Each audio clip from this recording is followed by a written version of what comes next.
Hello, I am Sandra Lee, and this is this week's Thursday Tips for Thriving session. I do these sessions every week. Pretty amazing, actually, that I've been doing them. And I've made them longer. They are now half an hour of sharing and information and exploring about um, how we live and biofield tuning. Excuse me while I pull this up so that I can actually see if you have any questions for me. Today, I am talking about allowing myself to ask for what I want. And this is something that I find that people really struggle with. I've been, a massage therapist forever and doing human design for 9 years and now biofield tuning for, I think it's over a year now. I've been doing biofield tuning. And this issue comes up for people so frequently. This issue of not being able to ask for what I want, not being able to communicate what I want. And a lot of times, not even allowing myself to know what I want. And this all happens because of a history of trauma, a history of not being allowed to ask for what I want, express my feelings, feel my feelings, get upset, whatever it is that happened in childhood, because of course that's where it all starts. Whatever happened in childhood that made me feel like I can't be me. I can't ask for what I want. I can't say who I am. Such a common experience for people. And I feel for you because I was there myself. And my childhood was not particularly disadvantaged. I had a good childhood, what I call normal childhood. We didn't have any major scarcity. There was no major trauma happening, just little things, really, that are seen as being not significant. No big deal. A while ago, I listened to a book by Gabor Mate, and he's an expert in trauma and addiction. And in this book, he was mostly talking about the impacts in life of trauma and how a whole range of different health issues, as well as addiction, but mostly focusing on health issues in this particular book, he was talking about that result from trauma. And I will always remember what he said. This really struck me, that when we think of trauma, we think of big, massive events or things that are really harsh or really horrible, or, physical abuse or mental abuse, or, being sexually abused. All of those are definitely, clearly trauma. But what I learned from Gabor Mate when listening to this book was that there are small daily events that are also traumatic. And the example that he gave that's like, that's nothing, was, imagine I'm a baby and my mother is here holding me and we are gazing lovingly into each other's eyes. And I'm really enjoying that, right? That's like this connection with my mother. And then my mother looks away from me before I am ready. In that instant, I feel disconnected. I feel like I have lost that connection with my mother. And suddenly I have the experience of being separate, of having lost this treasured connection. And I start having fear. I start wondering, did I do something that caused her to leave me? She didn't actually leave me. For a moment, she left me with her eyes, but she was still there. But as far as I experience it, suddenly I am disconnected. And I have this experience of loss and separation and being alone. The feeling of not being seen for who I am starts in that moment. Now, the mother looking away from the baby is a pretty normal event. It happens every day in that connection between the mother and the baby. But for the baby, that minor incident is not minor. It's a really big deal. Because for the rest of my life, I then can be afraid of losing that connection, being abandoned, being left, and fearing, did I do something? What do I do to keep that from happening again in the future? So understand that this is trauma. It's normal trauma, nothing like abuse or deprivation, having no food, having a parent leave, or having a parent die. Those are real big, major traumas. This little daily trauma isn't anywhere on that scale, but it is still traumatic and it has a huge impact on my life from that moment forward.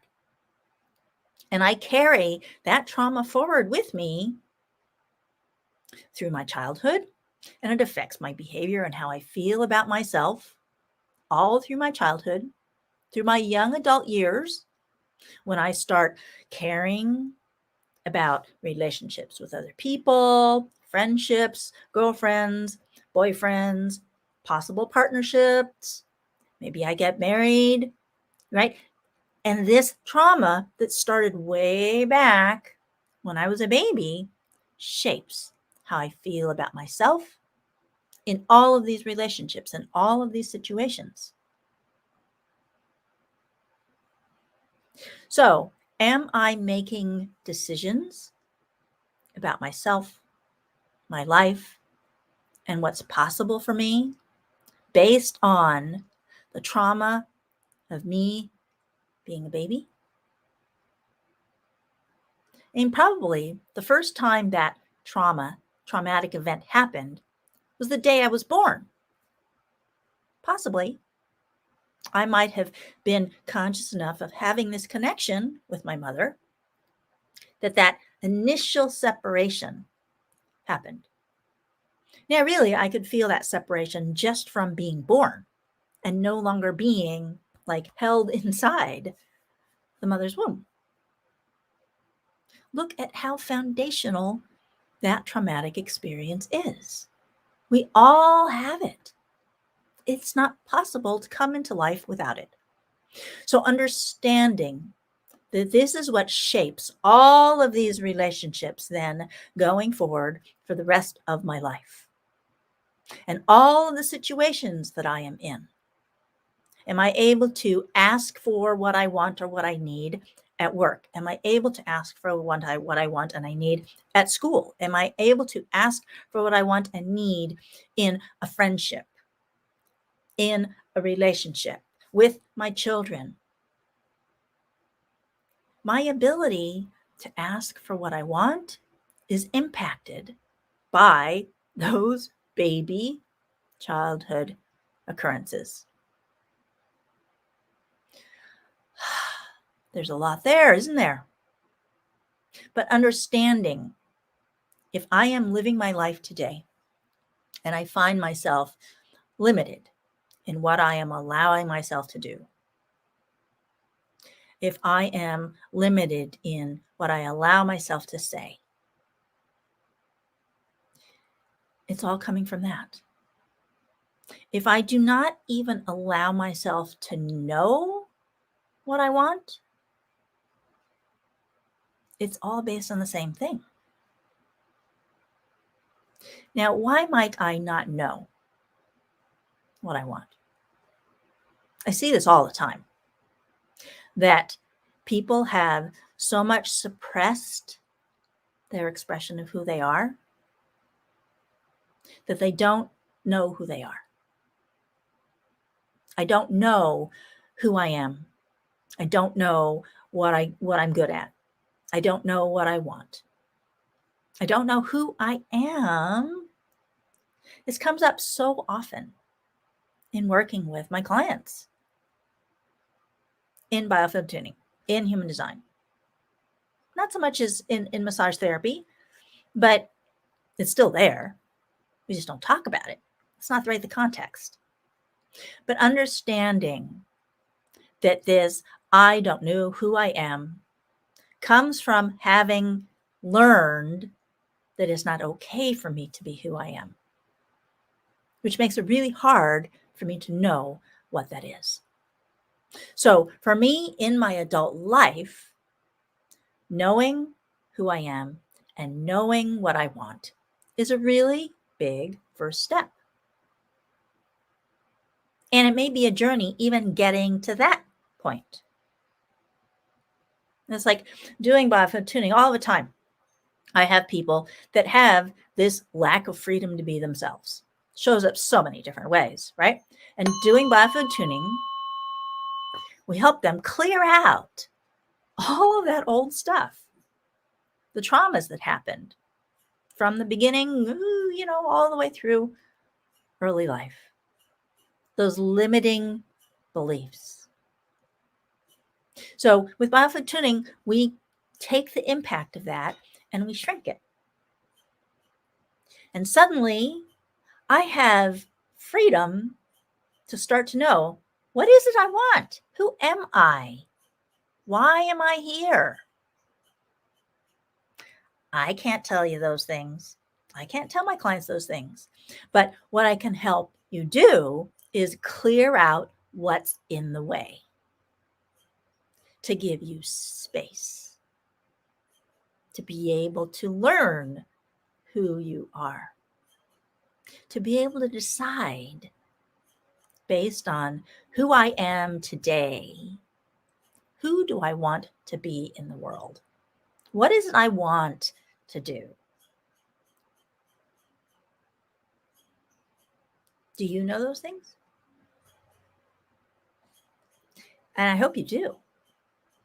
And allowing yourself to come from that place of knowing yourself. And then from there come what I want, so that I can ask for what I want. Then there can be other blocks that get in the way of asking for what I want. And that's what I wanted to explore a little bit with biofield tuning. Okay. So I had a conversation yesterday with Karen Leba Baker, and the topic of our discussion was money, sex, and family. And during our discussion, part of what came up was, that I personally sometimes don't ask for what I want, talking about the context of my relationship. So I was like, just got me in this place of, okay, so I can ask for what I want. And I started doing that. And it was no big deal. It was so easy. It's like all of the barriers to asking for what I want are self-imposed.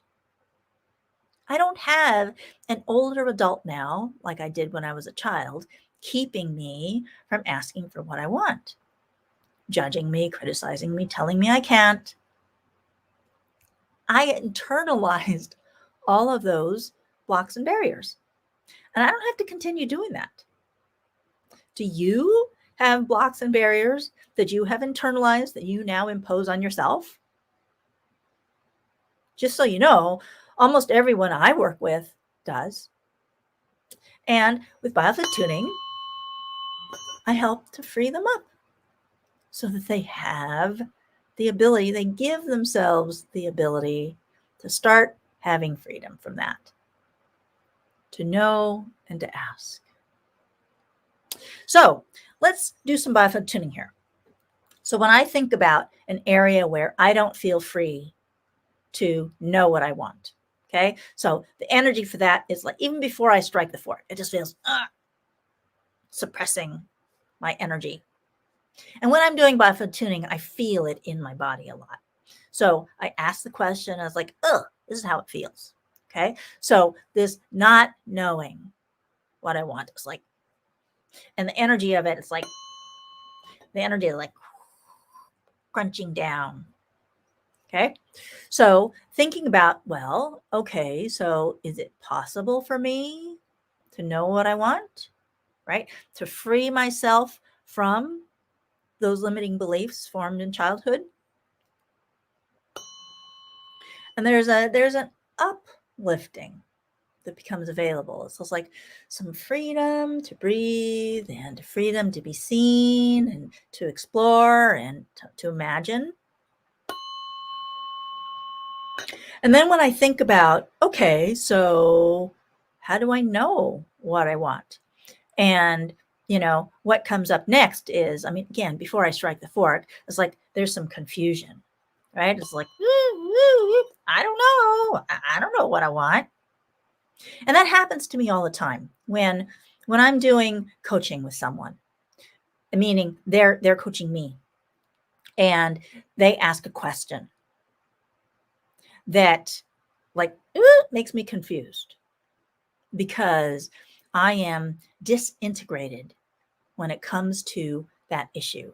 I am blocked or stuck or not able to look at what's going on for me in that area. Right. So it's like someone gives me a question like that. And it's like there's this confusion, just back and forth. I'm not able to think clearly in that place because there's this energy in experience where it's like, oh, I can't go there. Okay. So now choosing to reclaim that, right? Choosing to actually know what it is I think and feel and want in that area. And already, again, before I strike the fork, it's like there's an opening, an expansiveness that becomes available. And this confusion is like just starts to spread out. Instead of having that confused energy, it's like, and I'm able to breathe. A really common area where I and my clients get suppressed is this whole breathing. And I have long, even before starting Biofield Tuning, I have long seen this, whether or not I allow myself to breathe, to be a significant element in this freedom to be. And, here's how I've described it. Since doing massage therapy and finding that a lot of people get blocked here. Very, very common, right? And I came to realize long ago that this is the first place where I, as a baby, start suppressing myself.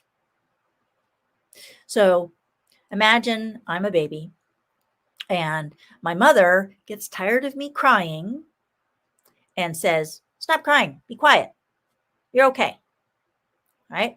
And so as a baby, the only way I have to stop that expression that's naturally occurring is to physically restrain it. I push down here internally, not with my hand. I'm a baby and just like, I just hold my breath. I see this all the time with people when I've been doing massage, and I see it all the time when I am doing Biofield Tuning for clients. Okay, that this suppression of breathing is a big part of how I suppress my self-expression. That's what I say.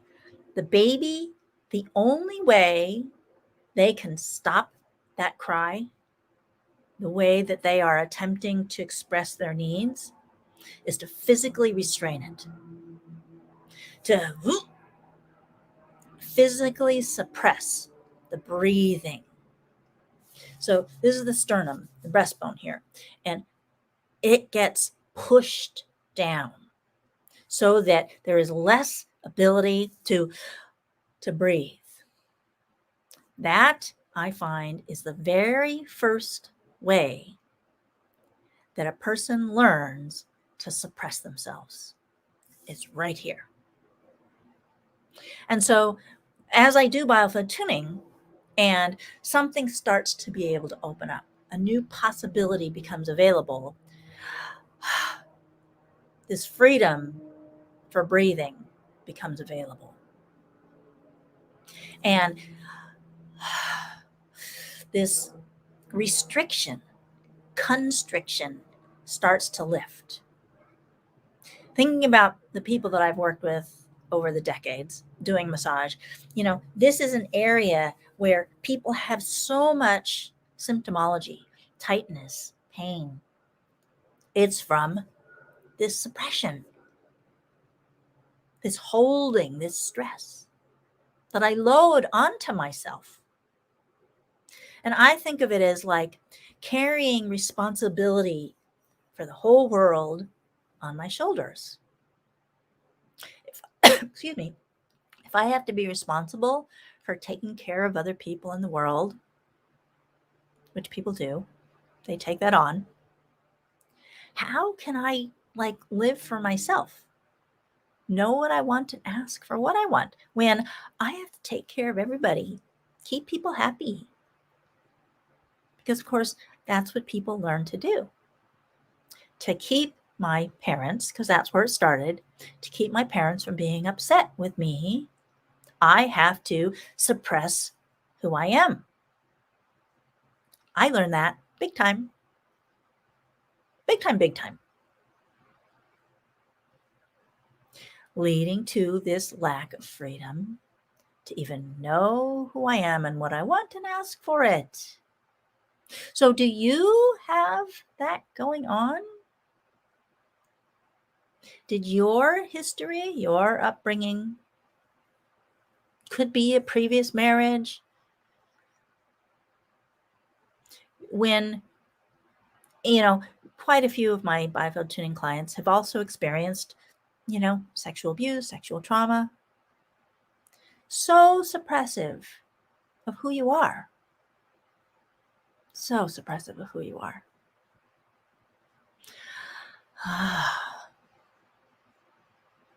So many of my clients have experienced that. And the freedom they feel to be themselves and express themselves and ask for what they want and need is impeded by that trauma that gets carried forward for decades until I work with it and release myself, find freedom from that.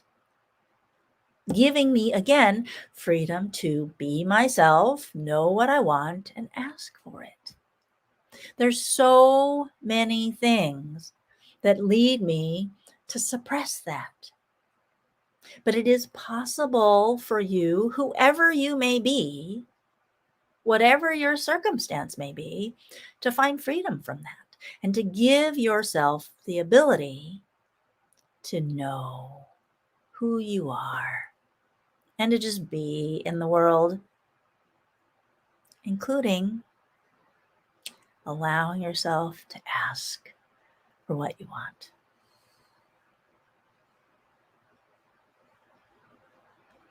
You can do that. This is one of the most common things that I work on with my clients, both in human design and in biofield tuning. Human design, I don't have my chart here, gives me a chart based on my birth date that tells me a lot about who I am, the themes that I'm going to have in my life, what I'm good at, how I'm here to contribute, what my relationships are going to be like, the sorts of experiences that I am going to have in my life are all described by my human design chart. And people come to me with these experiences of not having the freedom to be myself, Why is that? And I help them see from the perspective of their human design chart. Oh, this makes sense of why you have this experience. So it's like, for me, let's talk about this block that I have to expressing myself. In my chart, there is this whole thing about taking things personally. I am someone who is particularly prone to take judgment, criticism, correction personally. This person didn't like what I said. That means I'm bad. Something wrong with me. There are a lot of people whose human design chart has that. Not that everyone can't experience that, because everybody can. But there are people like me who are particularly prone to it. So having this fear, this concern that I might say something wrong or somebody might not like it, is a big deterrent to expressing myself. Now that I know that is about part of my design, it has me learn to walk myself through that and express myself more freely. And understand if somebody doesn't like it, that's okay. I can still be myself and ask for what I want. I allow myself that freedom to be heard. Knowing that there's this experience that I am here to have, lessons that I'm here to learn consistently. So I get through it more easily. I am more free in my expression, knowing that that is an experience that I have consistently. So are there experiences that you have consistently that stop you from asking for what you want? And do you have a pathway that you can walk yourself through, like I just described for mine, that gives you more freedom? Oh, that's why I don't express myself. Why I'm afraid to express myself. Okay, so in this moment, do I want to say this? Even if somebody might not like it? There's more freedom there if you want it. You get to decide moment by moment what you're going to do with those things. And human design helps you understand why those things happen. It's so helpful. So helpful. And Biofield Tuning helps to free you up from the limiting effects of the trauma that has happened in the past. Big trauma, little trauma. And using the two together, very commonly, I work with this whole block to the throat, the expression through the throat, communication, being heard. So many people have that, and it's an energy block.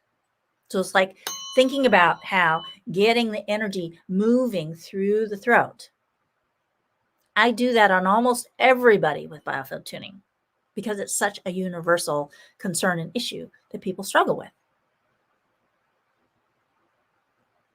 So if you think that Biofield Tuning and or human design might be helpful for you, I'd be happy to talk with you about how you might benefit from doing one or both of these modalities.